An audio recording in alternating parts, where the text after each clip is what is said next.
Good morning, and a warm welcome to your show, Sunny Mornings, Venice Beach. I'm your host, Melissa, and it's Tuesday, November 18th. You'll be interested to know. 97 years ago, today, in 1928, a new animated character named Mickey Mouse made a lively debut in the synchronized sound cartoon Steamboat Willie, charming audiences with playful animation and inventive timing. That debut marked a milestone in animation by showing how synchronized sound and expressive character design could transform popular entertainment and launch a global media icon.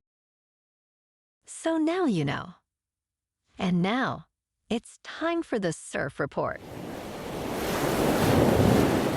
This morning, it's looking clean with waves around 2+ feet. Conditions will hold steady through the morning before shifting to fair as the wind picks up slightly. By afternoon, expect choppy conditions with winds increasing to sideshore at about 7 miles per hour. Tides are favorable, so keep an eye on the swell as the day progresses. Best time to ride is at 7 a.m. with a 6-foot high tide, when the west-southwest swell is 3 feet at 6 seconds, and the onshore wind is 2 miles per hour. The first high tide on Tuesday will be 6 feet at 7:30 a.m., followed by a 0-foot low tide at 2:30. The nearshore buoy at Santa Monica Pier reads 65 degrees for the water temperature. Conditions remain clean with waves at 1 to 2 feet on Wednesday, making it a smooth day for beginners. Thursday sees similar heights but transitions to choppy conditions by midday, with winds shifting south. Friday brings a steady swell of 2 to 3 feet in clean conditions, ideal for catching some fun rides throughout the day. This morning, there's a slight chance of showers and thunderstorms, and it feels like 57 degrees with 5 mile per hour wind. The sunset will take place at 4:48, and it will rise again tomorrow at 6:31. It looks like we're in for a slight chance of showers and thunderstorms before 4 p.m., but otherwise mostly sunny skies, with a high near 58 and a light east-southeast breeze. Tonight, expect mostly clear conditions with a low around 49 and light northeast winds. Looking ahead in the weather, Wednesday will be sunny with a high near 58 and a light northeast wind up to 10 miles per hour, turning partly cloudy overnight with a low around 51. Rain showers are likely Thursday and Thursday night with highs near 56 and lows near 52. Then Friday brings a slight chance of showers and highs near 58 before drying out to a mostly sunny Saturday with highs near 63 and lows around 51. Bonjour, food enthusiasts. This podcast is brought to you by Versailles Cafe and Pastries in Encinitas. Nestled on El Camino Real South, just north of Encinitas Boulevard, this cafe is a haven for culinary delights. Indulge in their amazing Eggs Benedict or their gluten-free crepes. You can grab a panini for lunch or just breeze on through to get your morning coffee. They are open every day from 8 to 5. So stop on by and don't forget to tell them Sunny Morning sent you. In local news, the Los Angeles city government is making waves in the affordable housing sector by streamlining the approval process for developers, cutting wait times from 1 year to 60 days. Since implementing this policy in December 2022, plans for approximately 42,300 units have been submitted, with about 75% already approved. This new approach eliminates public hearing periods and City Council votes for projects exclusively serving tenants earning no more than 80% of the city's median income. While some developers face challenges, many are eager to participate in this game that aims to tackle the city's housing shortages.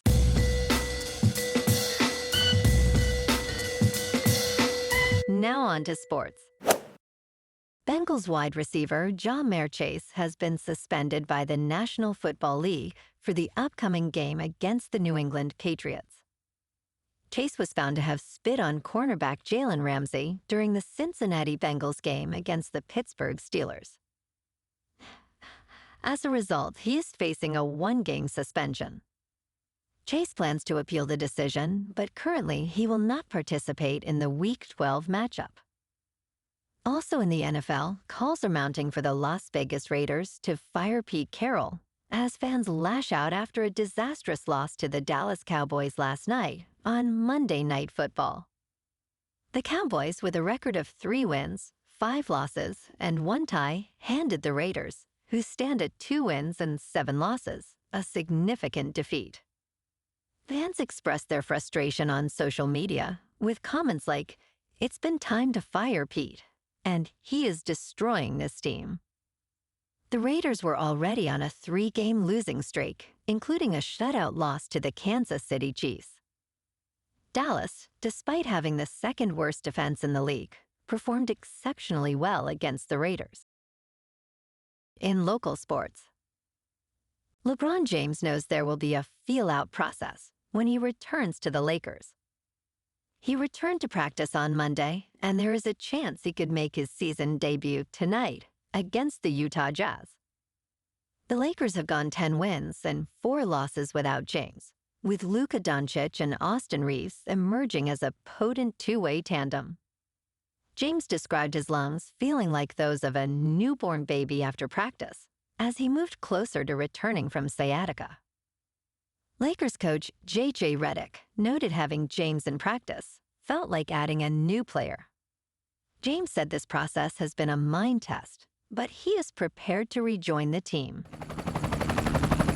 In top news, scientists have sequenced the DNA of the last Neanderthal, revealing clues about how our ancient relatives disappeared from history. In 2015, a team led by paleoanthropologist Ludovic Slimak discovered jaw remains of a Neanderthal, approximately 42,000 years old, in Rhone Valley, France. Named Thorin, this Neanderthal's lineage remained isolated from others, despite living near modern humans. The analysis published in the journal Cell Genomics confirmed high genetic homozygosity, indicating inbreeding, and no evidence of interbreeding with contemporary humans. Slimak stated that this discovery necessitates a complete revaluation of our understanding of Neanderthal extinction. In business news, there is new evidence of global pain stemming from President Trump's trade policy, which scrambled the world economy.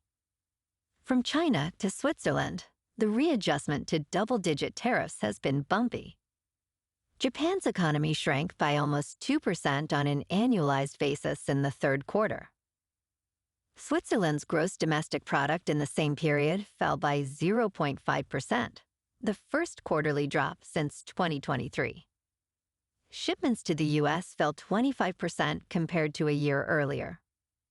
China appears to be slow-walking its purchases of U.S. soybeans, despite promises to buy 12 million metric tons this year. In crypto movement, Bitcoin is down 4% to about $91,000. Ethereum is down 5% to just over $3,000. And XRP is down 0.5% to $2.14. Moving on to a more local vibe. In our community spotlight on health and wellness, we are working with a national Pilates studio to bring you some free classes, so listen up.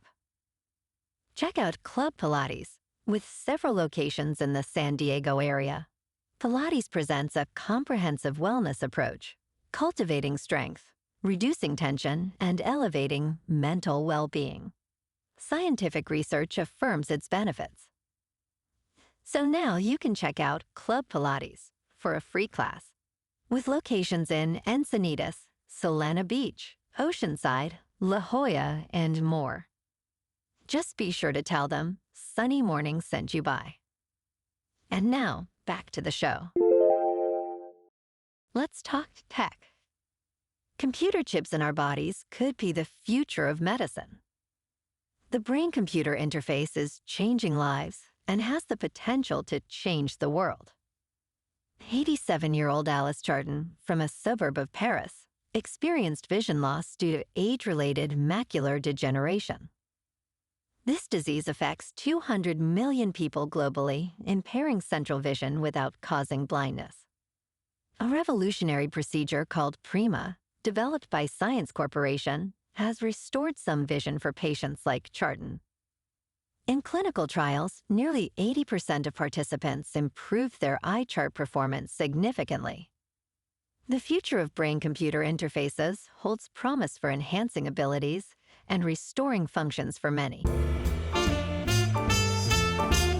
in entertainment news, Disney and YouTube TV reached a deal late last week after a lengthy blackout. The two sides were divided on how much Disney's networks, like ESPN, are worth. Sports fans can expect similar carriage disputes in 2026. Disney's long-running fight with YouTube TV is over, as channels, including ESPN, returned on Friday night after a 15-day blackout. However, Disney warned that more blackouts may be ahead due to expiring contracts with pay TV providers. Analyst Alan Wolk predicts that disputes will become commonplace in 2026.